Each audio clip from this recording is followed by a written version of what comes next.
Welcome to Sports Geek Throwback. Here's your host, the sports geek himself, Sean Callanan. G'day, I'm Sean Callanan from Sports Geek and welcome to Sports Geek Throwback, where I pick out the best bits from the Sports Geek podcast archive. For this week's Sports Geek Throwback, I go back to episode 191 with Tanya Gallina, published back in April 2018. Tanya was at the Hawthorn FC and she is now General Manager of Commercial Operations and Partnerships at the Melbourne Cricket Ground. Remember, if you need help, whether it be digital, marketing or sponsorship, please get in touch. That's what we do in applying the digital to dollars process. Our goal is to help your team build revenue. In this throwback episode, Tanya and I discuss the importance of segmentation of your membership database for long-term planning. Remember, you can listen to this episode in full at sportsgeekhq.com/191. Enjoy.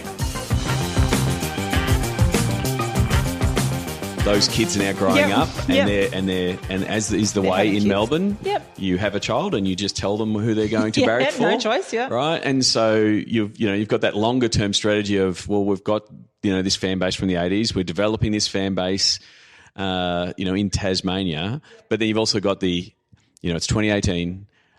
These are the KPIs I've got to hit. Here's the membership targets. How do you balance that? The long-term strategy view and keeping them bubbling along with the...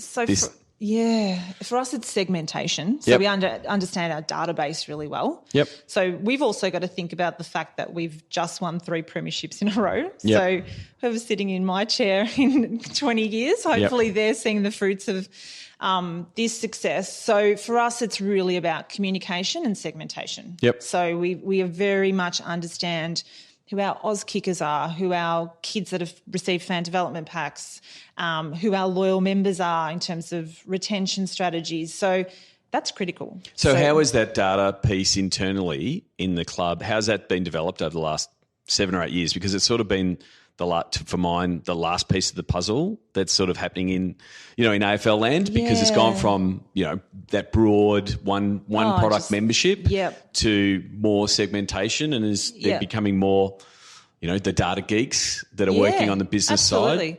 So I feel like we've been at it for quite some time in terms of segmenting our database.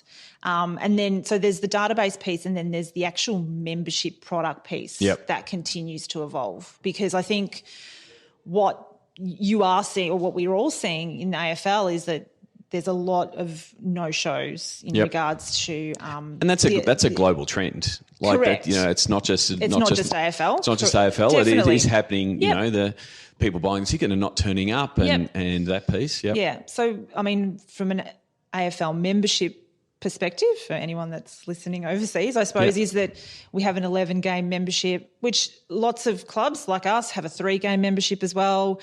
We're just continuously trying to understand, if you've got an 11-game membership, you're only coming to maybe 5 or 6 games. So then your seat's vacant for those games. How do we resell that seat? How do we incentivize people to return that seat back so we can then on-sell that? How do we get people to games instead of sitting on the couch? So it's a continual journey at the moment. And at a venue like the MCG is a blessing and a curse, because it's a tremendous venue, no doubt, but it holds 95,000 people. So there's never a capacity issue. Like you can always turn up and get a seat.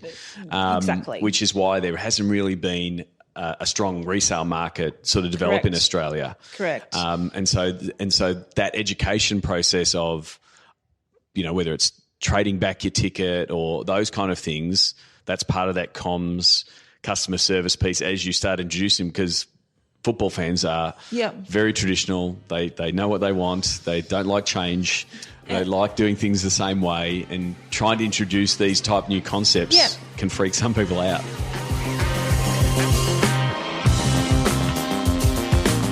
If you like this Sports Geek Throwback episode, please check out the full episode at sportsgeekhq.com. Please share Sports Geek with your sports business colleagues. We appreciate you sharing. We love working with podcast listeners. Please get in touch so we can help your team. Go to sportsgeekhq.com/phone call. All Sports Geek episodes are available at sportsgeekhq.com and all podcast platforms.